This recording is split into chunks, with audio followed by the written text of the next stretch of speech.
在漫漫人生路上，我们往往在外界的喧嚣与诱惑中迷失方向，不断追逐着所谓的成功、认可与波澜壮阔，却不知真正的幸福与满足其实源于内心的平静与自洽。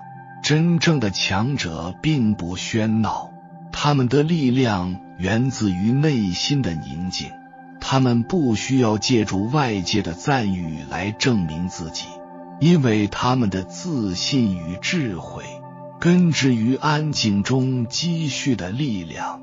安静是一种选择，更是一种内心的锤炼，它要求我们能够超越外界的喧嚣，直面内心的波澜。在这个信息爆炸的时代，每个人都容易陷入繁杂的思绪和快节奏的焦虑中，而能够保持安静的人，却能够透过纷乱的表象看清事物的本质。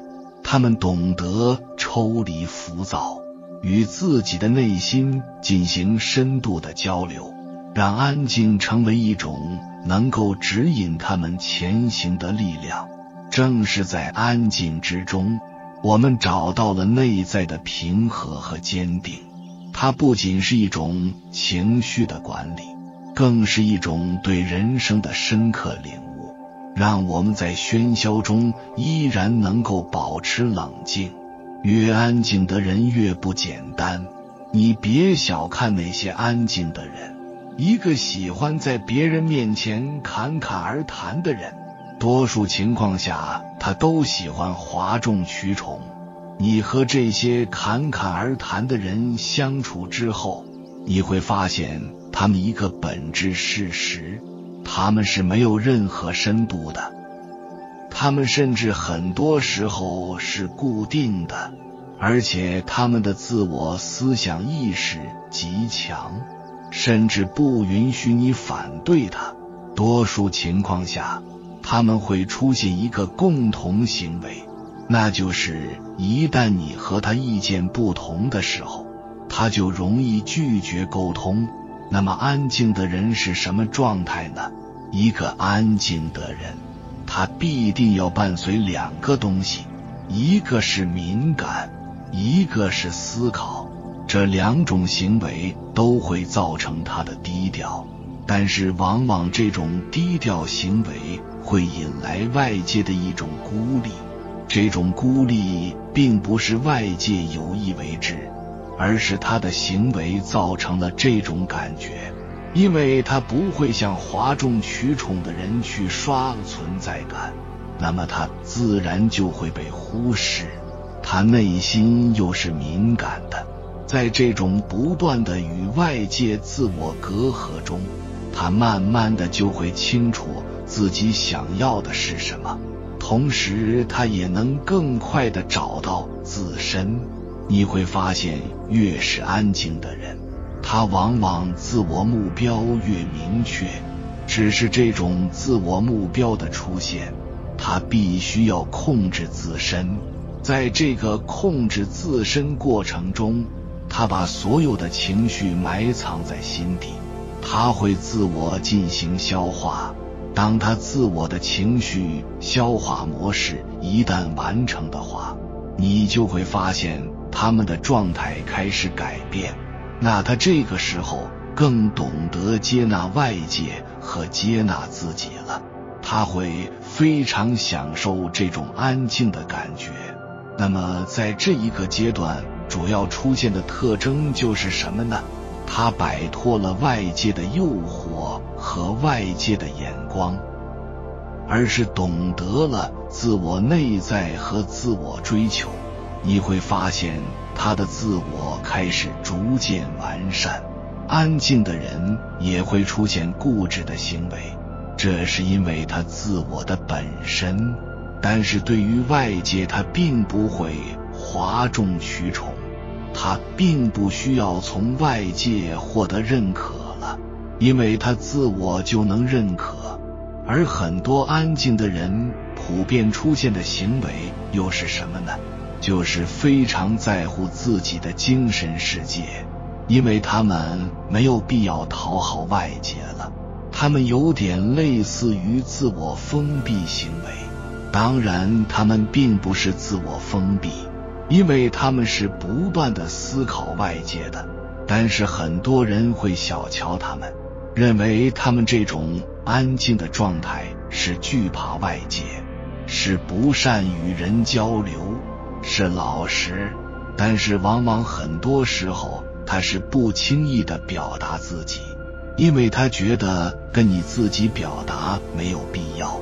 你也不要认为安静的人内心很老实，你首先要搞明白一个东西，在安静的环境下，他要遭受外界多少的白眼，还有多少这种攻击。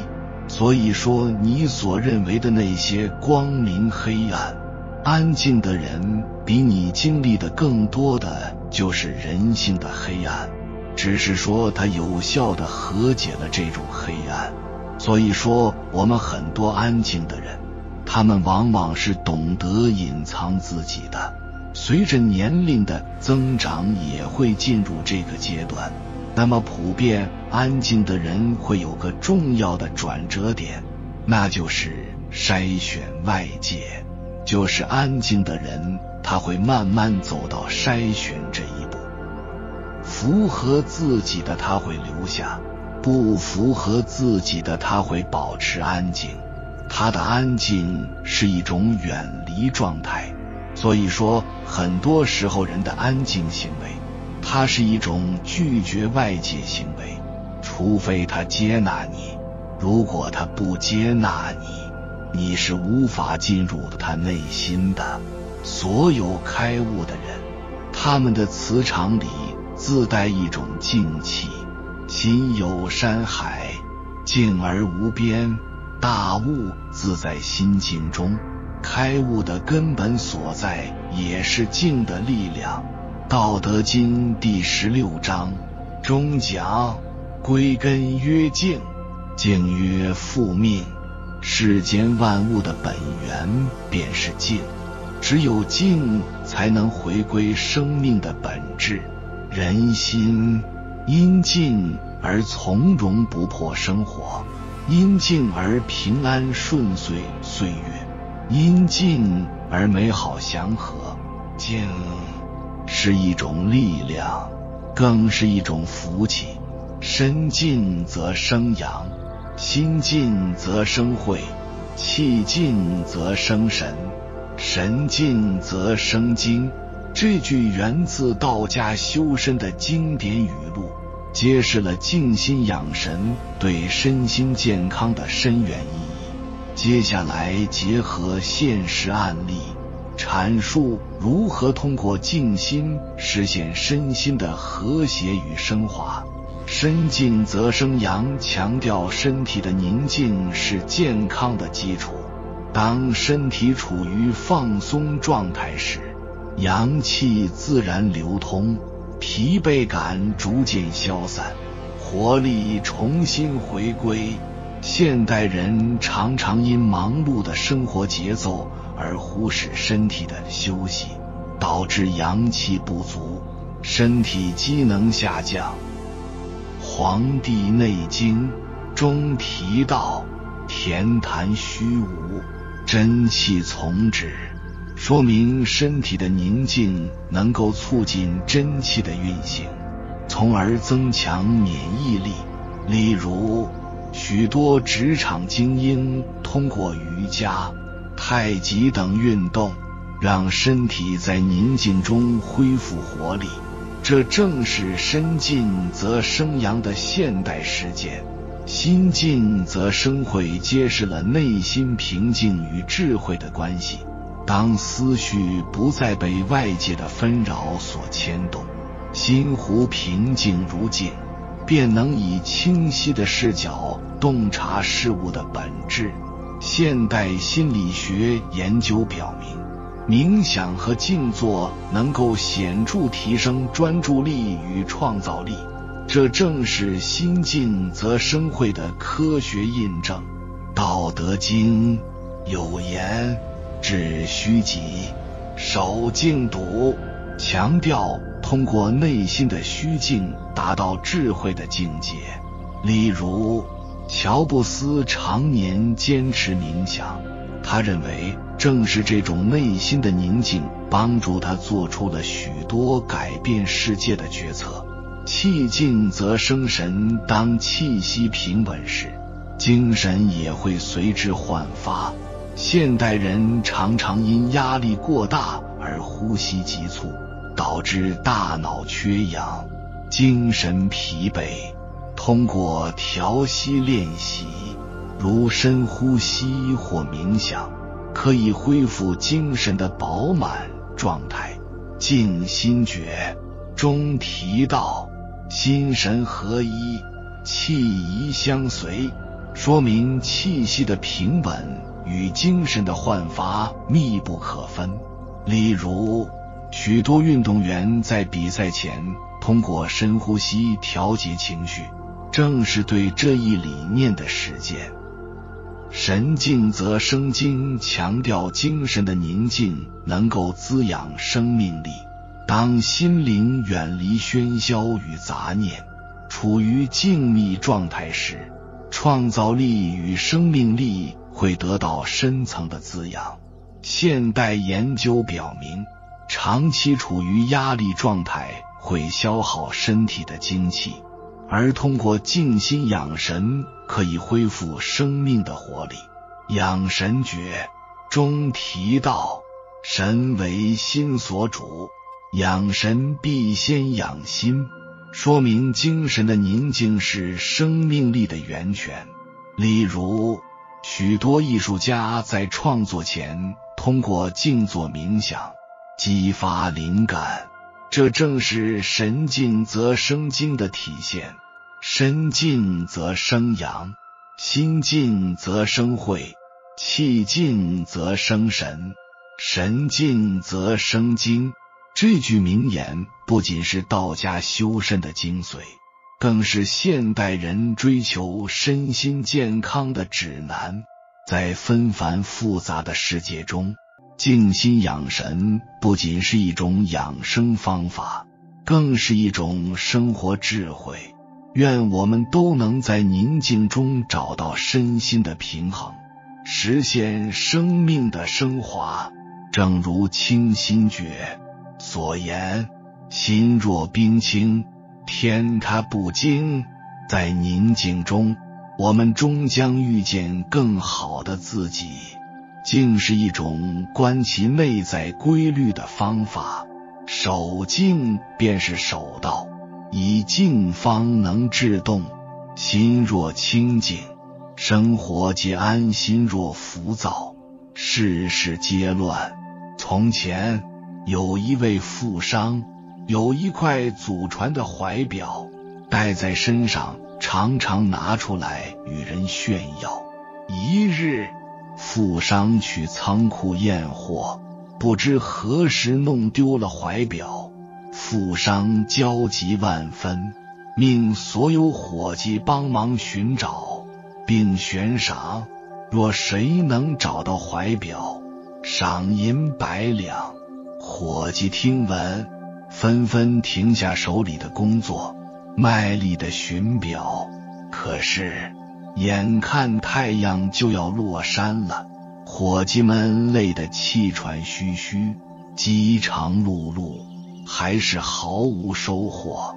大家便想着赶紧去填饱肚子，再来寻表。这时，富商的儿子外出回来，了解了事情的经过后，也开始寻表。大家听后大笑说，我们找了一天都没找到，你一小孩哪里找得到？怎料没过多久，富商的儿子拿着怀表从仓库走了出来，众人大惊，连忙问道，你是怎样找到怀表的呢？富商的儿子笑着说道，我进入仓库，找了一个角落坐下，整个仓库十分安静，我听着怀表跳针的声音，慢慢靠近，便找到了怀表。心静则清，心清则明，只有心静下来，才能全神贯注，才能专注于眼前的事情，一切才会豁然开朗。若是心浮气躁，做事只会越做越乱，麻烦不断。古时一个小伙梦想成为武林高手，便找到一位武艺高强的道长学艺。道长传授给他一套武功秘籍，要求他静下心来，专心练习。2个月后，小伙与山上的道士比武，可屡屡战败。他着急地问道长：我已苦练2个月，为何比不过别人呢？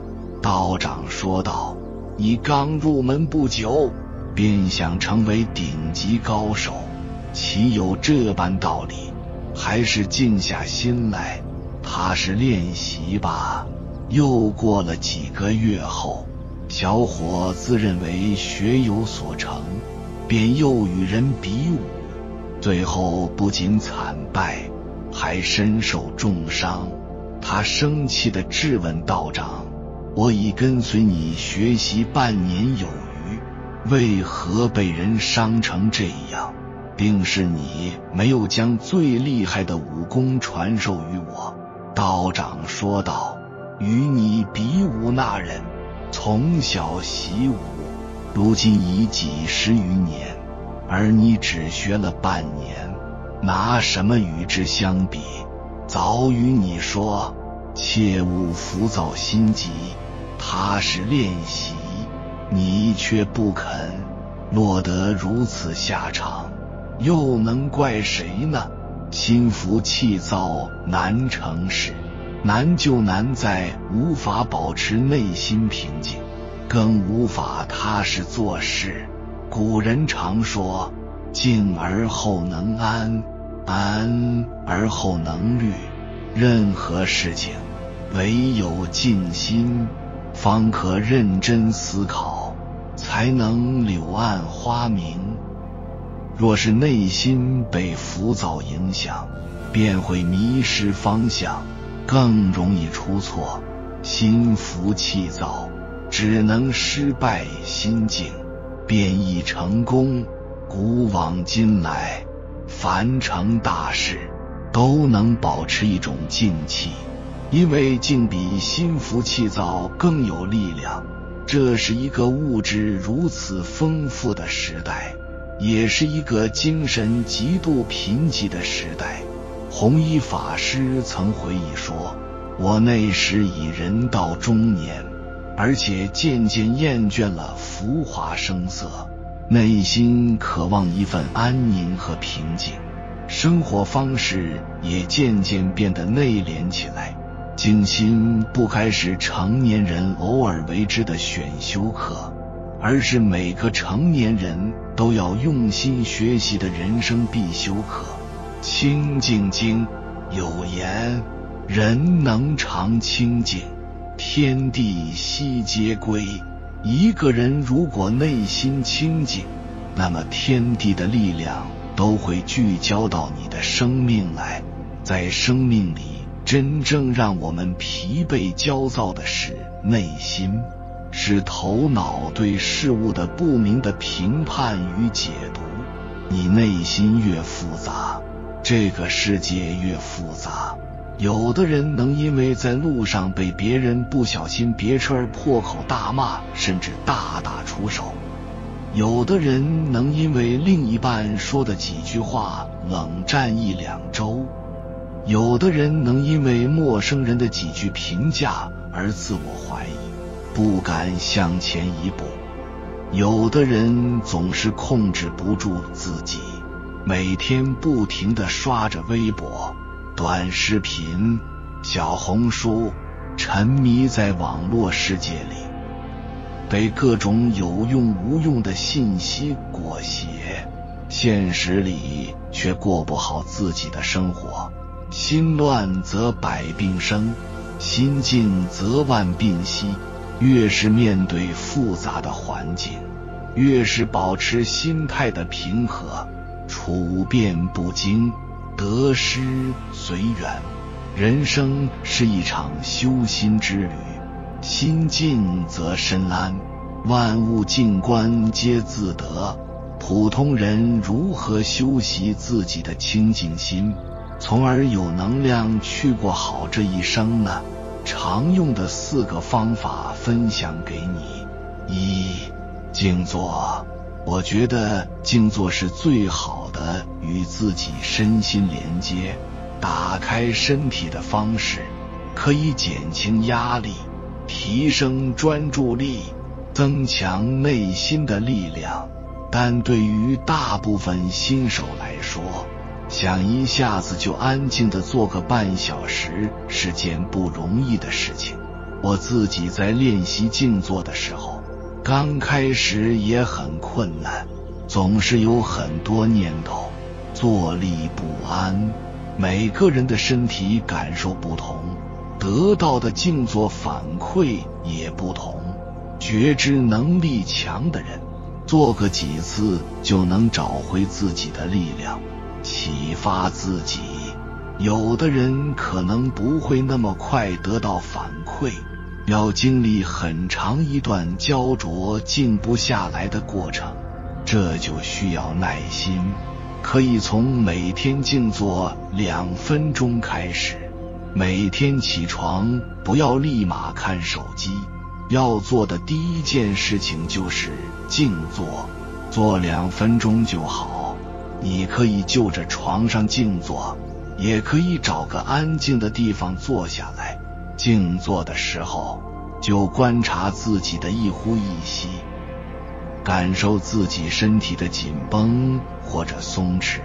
第1周静坐2分钟，第2周静坐4分钟，慢慢的去增加时间，循序渐进，养成一个习惯。